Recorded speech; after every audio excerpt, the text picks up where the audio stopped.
Olá, sou o professor Giovanni Lima, vamos para a aula 13 do Pré-ENEM, vamos falar sobre eletrodinâmica, essa é a primeira parte, tá? O que é eletrodinâmica? A eletrodinâmica, ela vai estudar o movimento das cargas elétricas. Quando que vai ocorrer esse movimento das cargas elétricas, né? Que podem ser cargas positivas ou cargas negativas. Esse movimento vai ocorrer quando se aplica uma diferença de potencial elétrico entre dois pontos de um condutor. Então, quando você tem um condutor elétrico, tá? E aí já entra a parte de condutores isolantes, né? Alguns materiais são melhores condutores, como os metais, né? O cobre, a prata, o ouro. Outros materiais são maus condutores de eletricidade. Então, quando você aplica uma diferença de potencial, você vai ter um movimento de cargas elétricas, né? Conhecido como corrente elétrica, medida em amperes, ok? Os condutores isolantes, né, são meios materiais que são ou de difícil movimento das cargas elétricas ou de facilidade de movimento de cargas elétricas, né? Cargas elétricas que se movimentam com facilidade em alguns condutores, né, como os metais, tá? E os isolantes, por exemplo, a borracha, a madeira, né, são chamados isolantes porque eles têm dificuldades de movimentar as cargas elétricas. O que é a corrente elétrica, né? A primeira grandeza importante dentro do estudo da eletrotinâmica. A corrente elétrica, né, ela vai medir a quantidade de cargas que atravessam uma seção transversal de um condutor a cada segundo, tá? Então isso é importante. Então a corrente elétrica, né, ela vai ser determinada pela quantidade de carga que passa em um certo condutor a cada segundo, tá? Que o tempo passa. A medida de corrente elétrica, né, a unidade de medida é sempre em amperes, ok? Então, como carga elétrica aqui, né, Qzinho, né, é dado por N vezes E, onde N é o número de elétrons e E é a carga elétrica fundamental, né, a carga elétrica elementar, então você pode substituir, tá? O ΔQ por N vezes E, dividido por ΔT. Isso também é uma maneira de calcular a corrente elétrica. Alguns materiais, né, como foi falado, na verdade todo material ele tem uma certa resistência, alguns têm menores resistências, outros têm maior resistência, né, de a corrente elétrica fluir. Isso depende das características do material, né? Essa dificuldade da corrente elétrica de passar por um certo condutor é chamado de resistência elétrica. Isso aqui é muito importante, tá, pessoal? Muito importante. Todos os materiais, né, que são chamados de ômicos, né, resistores ômicos, eles obedecem às leis de Ohm, tá? E é muito importante a gente estudar isso. Por quê? Porque essas leis de Ohm, ela vai relacionar o potencial, a resistência do material e a corrente elétrica, tá? A primeira lei de Ohm, que é essa aqui que você está vendo, ela é determinada por essa expressão, né, onde o potencial aplicado em um condutor vai ser igual à resistência desse condutor vezes a corrente elétrica. Ou muitas vezes esse V pode ser substituído por U, tá? Essa formulazinha aqui é até aquela que os professores utilizam, né? Quem vê, ri. Essa é a primeira lei de Ohm, tá? Veja que eu posso calcular a resistência do material a partir dessa equação, tá?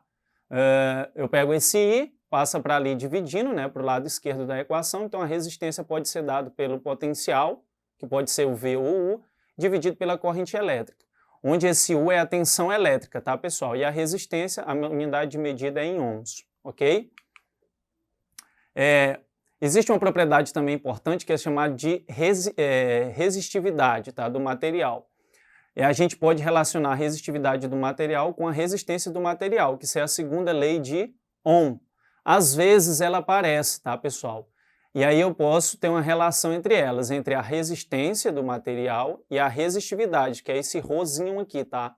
O que é a resistividade, né? A gente vai ver daqui a pouco que a resistividade ela vai ser uma facilidade que o material tem de fluir corrente elétrica. Então a segunda lei de Ohm ela é uma relação entre a resistência elétrica dos materiais e a resistividade do material, tá? Ela é dada por essa equação, ó, onde a resistência vai ser igual à resistividade multiplicado pelo comprimento do fio, do material, dividido pela área de seção transversal que a corrente está fluindo, ok? Essa resistividade vai ser dada em Ohm vezes metro, tá? A área vai ser dada em metro quadrado e o comprimento vai ser dado em metros. Por que isso é importante, pessoal? Porque às vezes os problemas eles aparecem para você calcular a resistência em função da resistividade tá, do material. Então é importante você conhecer essa expressão também.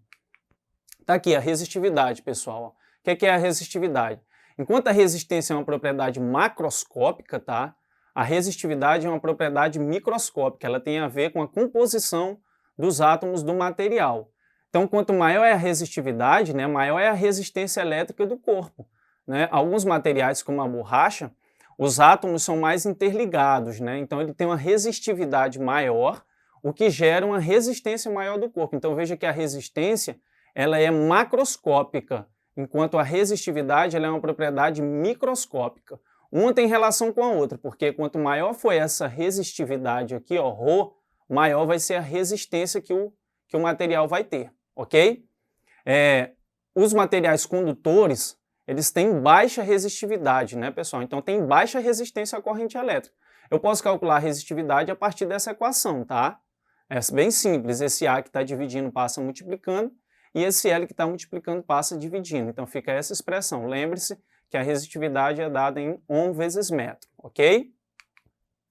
Efeito Joule. Efeito Joule, pessoal, é um efeito decorrente exatamente da resistividade, tá? Ou da alta resistência, né, dos materiais. O que é o efeito Joule, né?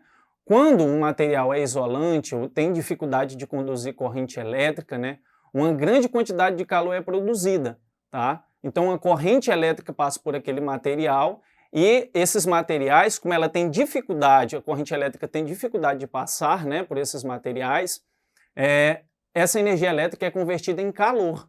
Então tem produção de calor. Essa transformação de energia é chamada de efeito Joule, né? E é muito utilizado. O pessoal, o Enem gosta muito disso, né? De efeito Joule, para você aplicar esses conhecimentos de efeito Joule em aquecedores, em chuveiros, em panelas elétricas. O que é o efeito Joule? Simplesmente a transformação de energia elétrica em calor. Isso ocorre por quê, professor? Isso ocorre devido à alta resistividade ou alta resistência de alguns materiais, tá?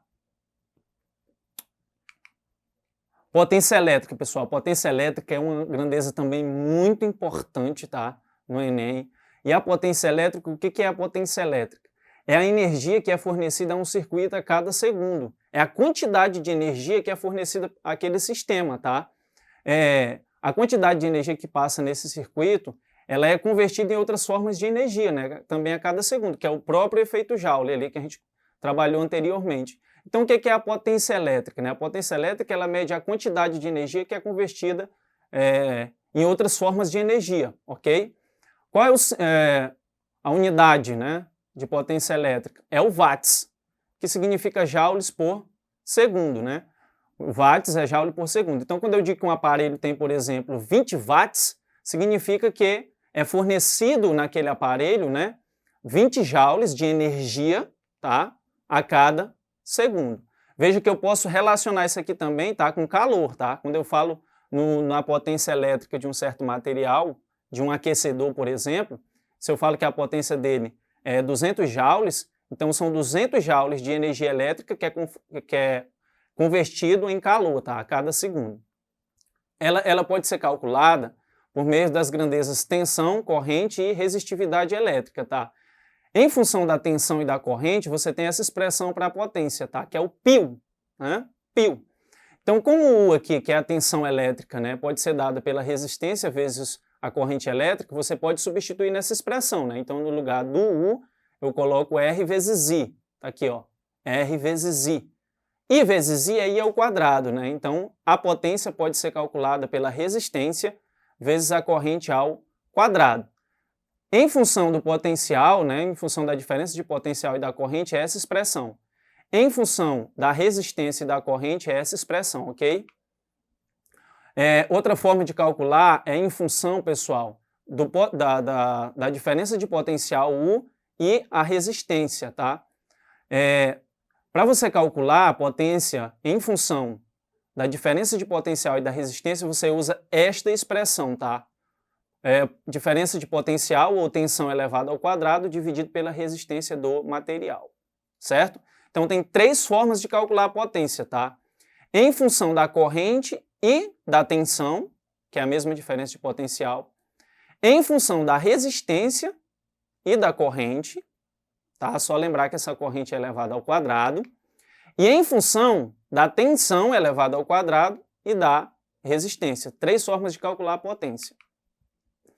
Tem uma forma também geral, tá, de calcular a potência, que é uma relação entre a energia, tá, fornecida, como a gente já tinha comentado sobre o conceito de potência, né?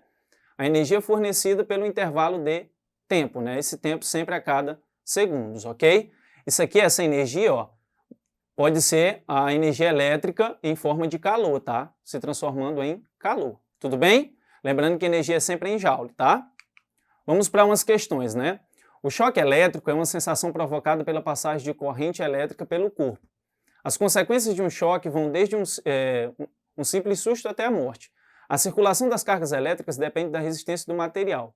Para o corpo humano, uma resistência varia de 1000 ohms quando a pele está molhada até 100.000 ohms quando a pele está seca. Uma pessoa descalça levanta sua calça com água, lavando a sua casa com água, molhou os pés e acidentalmente pisou em um fio desencapado, sofrendo uma descarga elétrica em uma tensão de 120 volts.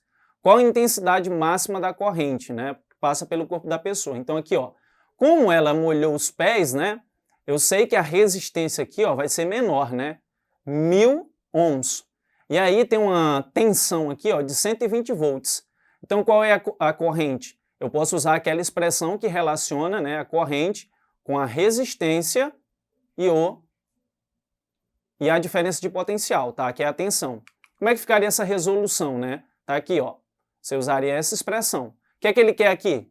A corrente. Então esse R passaria dividindo. Qual é a tensão no problema citado? 120 volts. Qual é a resistência, né? 1000 ohms. Qual que seria o valor da corrente? 0,12 amperes. Só que no problema não tem 0,12, né? Então você teria que transformar isso aqui em outras unidades, tá? Em prefixos, que nesse caso ficaria 120 miliamperes. A nossa alternativa seria a B, tá? Outra questão, pessoal. A figura mostra a bateria de um computador portátil, a qual necessita de uma corrente elétrica de 2 amperes para funcionar corretamente. Então aqui tem a bateria e algumas informações, né? Quando a bateria está completamente carregada, o tempo máximo em minuto que esse notebook pode ser usado antes que ela descarregue completamente aí aqui tem algumas opções, tá? Então, pessoal, aqui, ó, você tem essa corrente elétrica, né? 2 amperes. Aqui tem algumas informações, ó, por exemplo, a tensão, que ela funciona, né? A potência dela por hora, tá?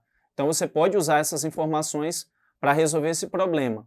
Nesse caso aqui, pessoal, você pode usar a relação entre potência, tensão e corrente elétrica, né? A potência está onde, pessoal? Que ele dá aqui, ó. A potência é dado aqui, ó. Tá? A potência dele, 48,84, tá? E aqui era a diferença de potencial, tá? Diferença de potencial 11,1 volts. Então você poderia usar essa expressão, tá? Da energia pelo tempo. A energia, né, pessoal, seria 48,84. E a potência, tá, seria 22,2 volts. E aí você substituindo aqui, você descobriria que esse tempo necessário seria 2,2 hora, né? Como lá na alternativa não tem hora, só em minutos, você usaria uma regra de 3 aqui, que isso daria 132 minutos. Alternativa C. Tá aí, pessoal, acesse a plataforma, tá, para mais estudos e bons estudos aí para vocês.